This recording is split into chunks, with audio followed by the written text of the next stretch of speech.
ಆತ್ಮೀಯ ಸ್ನೇಹಿತರೆ, computer tech world YouTube ವಾಹಿನಿಯು ಮತ್ತೊಂದು ವಿಶೇಷವಾದ ಸಂಚಿಕೆಯನ್ನು ಪ್ರಸ್ತುತಪಡಿಸುತ್ತಿದೆ. ಇಂದಿನ ಸಂಚಿಕೆಯಲ್ಲಿ ಕಂಪ್ಯೂಟರ್ ಸಿಸ್ಟಂನ ಮೂಲ ಅಂಶಗಳ ಬಗ್ಗೆ ಸಂಪೂರ್ಣವಾದ ಮಾಹಿತಿಯನ್ನು ನೀಡಿದ್ದೇವೆ. ಈ ಮಾಹಿತಿಯು ನಿಮಗೆ ಇಷ್ಟವಾದರೆ ಅವಶ್ಯವಾಗಿ ಲೈಕ್ ಮಾಡಿ, ನಿಮ್ಮ ಸ್ನೇಹಿತರೊಂದಿಗೆ ಹೆಚ್ಚು ಶೇರ್ ಮಾಡಿಕೊಳ್ಳಿ. ಹಾಗೆ ನಮ್ಮ ಚಾನಲ್ ಅನ್ನು ತಪ್ಪದೇ ಸಬ್ಸ್ಕ್ರೈಬ್ ಮಾಡಿಕೊಳ್ಳಿ. ಕಂಪ್ಯೂಟರ್ ಸಿಸ್ಟಂನ ಮೂಲ ಅಂಶಗಳು. ಒಂದು ಕಂಪ್ಯೂಟರ್ ಸಿಸ್ಟಮ್ ಅನ್ನು ಒಂದು ಸಂಕೀರ್ಣ ಯಂತ್ರ ಎಂದು ಪರಿಗಣಿಸಬಹುದು. ಇದು ಹಲವಾರು ಪರಸ್ಪರ ಸಂಬಂಧಿತ ಭಾಗಗಳಿಂದ ಕೂಡಿದೆ. ಈ ಭಾಗಗಳು ಒಟ್ಟಾಗಿ ಕೆಲಸ ಮಾಡಿ ನಾವು ಪ್ರತಿದಿನ ಬಳಸುವ ಅನೇಕ ಕಾರ್ಯಗಳನ್ನು ನಿರ್ವಹಿಸಲು ಸಾಧ್ಯವಾಗುತ್ತದೆ. ಈ ಭಾಗಗಳನ್ನು ಮುಖ್ಯವಾಗಿ ಎರಡು ವರ್ಗಗಳಾಗಿ ವಿಂಗಡಿಸಬಹುದು: ಯಂತ್ರಾಂಶ ಹಾರ್ಡ್ವೇರ್ ಮತ್ತು ಸಾಫ್ಟ್ವೇರ್. ಯಂತ್ರಾಂಶ ಎಂದರೆ ನಾವು ನೋಡಬಹುದು ಮತ್ತು ಸ್ಪರ್ಶಿಸಬಹುದಾದ ಕಂಪ್ಯೂಟರ್ನ ಭೌತಿಕ ಘಟಕಗಳು. ಇವುಗಳಲ್ಲಿ ಕೆಲವು ಮುಖ್ಯ ಘಟಕಗಳು: ಸಿಪಿಯು.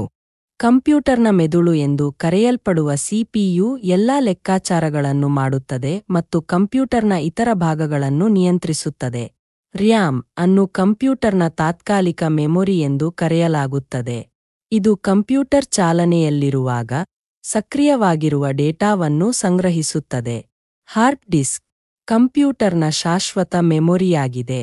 ಇದು ಆಪರೇಟಿಂಗ್ ಸಿಸ್ಟಮ್, ಪ್ರೋಗ್ರಾಂಗಳು ಮತ್ತು ಫೈಲ್ಗಳನ್ನು ಸಂಗ್ರಹಿಸುತ್ತದೆ. ಮದರ್ ಬೋರ್ಡ್ ಎಲ್ಲಾ ಹಾರ್ಡ್ವೇರ್ ಘಟಕಗಳನ್ನು ಸಂಪರ್ಕಿಸುವ ಮುಖ್ಯ ಸರ್ಕ್ಯೂಟ್ ಬೋರ್ಡ್ ಆಗಿದೆ. ಪವರ್ ಸಪ್ಲೈ ಕಂಪ್ಯೂಟರ್ಗೆ ವಿದ್ಯುತ್ ಶಕ್ತಿಯನ್ನು ಒದಗಿಸುತ್ತದೆ. ಇನ್ಪುಟ್ ಸಾಧನಗಳು ಕೀಬೋರ್ಡ್, ಮೌಸ್, ಸ್ಕ್ಯಾನರ್ ಇತ್ಯಾದಿಗಳು ಇನ್ಪುಟ್ ಸಾಧನಗಳಾಗಿವೆ. ಇವುಗಳನ್ನು ಬಳಸಿಕೊಂಡು ನಾವು ಕಂಪ್ಯೂಟರ್ಗೆ ಮಾಹಿತಿಯನ್ನು ನೀಡುತ್ತೇವೆ. ಔಟ್ಪುಟ್ ಸಾಧನಗಳು ಮಾನಿಟರ್, ಪ್ರಿಂಟರ್, ಸ್ಪೀಕರ್ ಇತ್ಯಾದಿಗಳು ಔಟ್ಪುಟ್ ಸಾಧನಗಳಾಗಿವೆ.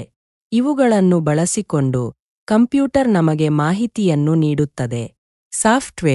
ಸಾಫ್ಟ್ವೇರ್ ಎಂದರೆ ಕಂಪ್ಯೂಟರ್ಗೆ ಏನು ಮಾಡಬೇಕು ಎಂದು ಹೇಳುವ ಸೂಚನೆಗಳ ಸರಣಿ.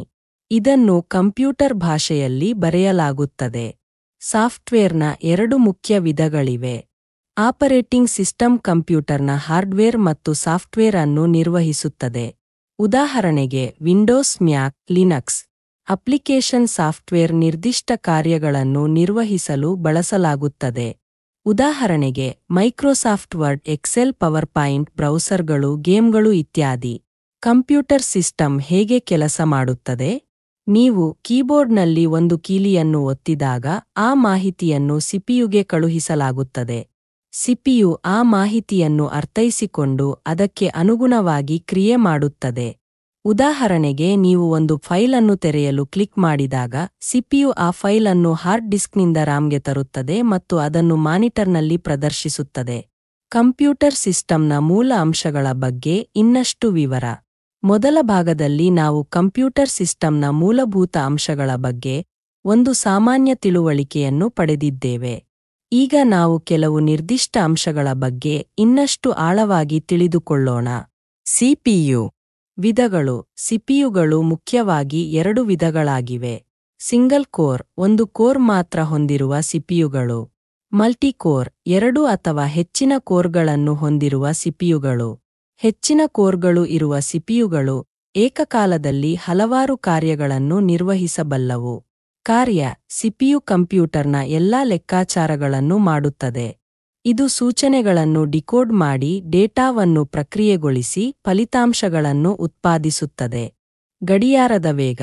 ಸಿಪಿಯು ಎಷ್ಟು ವೇಗವಾಗಿ ಕೆಲಸ ಮಾಡುತ್ತದೆ ಎಂಬುದನ್ನು ಗಡಿಯಾರದ ವೇಗ ನಿರ್ಧರಿಸುತ್ತದೆ. ಗಿಗಾಹರ್ಟ್ಸ್ (GHz) ನಲ್ಲಿ ಇದನ್ನು ಅಳೆಯಲಾಗುತ್ತದೆ. ರ್ಯಾಮ್ ಕಂಪ್ಯೂಟರ್ನ ತಾತ್ಕಾಲಿಕ ಮೆಮೊರಿಯಾಗಿದೆ. ಇದು ಕಂಪ್ಯೂಟರ್ ಚಾಲನೆಯಲ್ಲಿರುವಾಗ ಸಕ್ರಿಯವಾಗಿರುವ ಡೇಟಾವನ್ನು ಸಂಗ್ರಹಿಸುತ್ತದೆ. ಹೆಚ್ಚು ರ್ಯಾಮ್ ಇದ್ದರೆ ಕಂಪ್ಯೂಟರ್ ವೇಗವಾಗಿ ಕೆಲಸ ಮಾಡುತ್ತದೆ. ವಿಧಗಳು: DDR3, DDR4, DDR5 ಇತ್ಯಾದಿ ವಿಧದ ರ್ಯಾಮ್ಗಳು ಲಭ್ಯವಿವೆ. ಪ್ರತಿ ಹೊಸ ತಲೆಮಾರಿನ ರ್ಯಾಮ್ ಹೆಚ್ಚು ವೇಗ ಮತ್ತು ಕಡಿಮೆ ಶಕ್ತಿಯನ್ನು ಬಳಸುತ್ತದೆ. ಹಾರ್ಡ್ ಡಿಸ್ಕ್ ವಿಧಗಳು: HDD ಹಾರ್ಡ್ ಡಿಸ್ಕ್ ಡ್ರೈವ್, ಚಲಿಸುವ ಭಾಗಗಳನ್ನು ಹೊಂದಿರುವ ಹಳೆಯ ತಂತ್ರಜ್ಞಾನ. SSD ಸಾಲಿಡ್ ಸ್ಟೇಟ್ ಡ್ರೈವ್, ಚಲಿಸುವ ಭಾಗಗಳನ್ನು ಹೊಂದಿರದ ಹೊಸ ತಂತ್ರಜ್ಞಾನ. ಎಸ್ಎಸ್ಡಿಗಳು ಎಚ್ಡಿಡಿಗಳಿಗಿಂತ ಹೆಚ್ಚು ವೇಗವಾಗಿರುತ್ತವೆ ಮತ್ತು ಶಬ್ದರಹಿತವಾಗಿರುತ್ತವೆ. ಕಾರ್ಯ ಹಾರ್ಡ್ ಡಿಸ್ಕ್ ಕಂಪ್ಯೂಟರ್ನ ಶಾಶ್ವತ ಮೆಮೊರಿಯಾಗಿದೆ. ಇದು ಆಪರೇಟಿಂಗ್ ಸಿಸ್ಟಮ್, ಪ್ರೋಗ್ರಾಂಗಳು ಮತ್ತು ಫೈಲ್ಗಳನ್ನು ಸಂಗ್ರಹಿಸುತ್ತದೆ. ಇತರ ಮುಖ್ಯ ಅಂಶಗಳು: ಗ್ರಾಫಿಕ್ಸ್ ಕಾರ್ಡ್ ವಿಡಿಯೋ ಮತ್ತು ಗೇಮಿಂಗ್ಗಾಗಿ ವಿಶೇಷವಾಗಿ ವಿನ್ಯಾಸಗೊಳಿಸಲಾದ ಒಂದು ರೀತಿಯ ಸಿಪಿಯು ಆಗಿದೆ. ನೆಟ್ವರ್ಕ್ ಕಾರ್ಡ್ ಕಂಪ್ಯೂಟರ್ಗೆ ಇಂಟರ್ನೆಟ್ಗೆ ಸಂಪರ್ಕಿಸಲು ಅನುವು ಮಾಡಿಕೊಡುತ್ತದೆ. ಪೆರಿಫೆರಲ್ಗಳು ಕೀಬೋರ್ಡ್, ಮೌಸ್, ಪ್ರಿಂಟರ್, ಸ್ಕ್ಯಾನರ್ ಇತ್ಯಾದಿಗಳನ್ನು ಪೆರಿಫೆರಲ್ಗಳು ಎಂದು ಕರೆಯಲಾಗುತ್ತದೆ. ಈ ಮಾಹಿತಿಯು ನಿಮಗೆ ಸಂಪೂರ್ಣವೆಂದು ನಾನು ಭಾವಿಸಿದ್ದೇನೆ.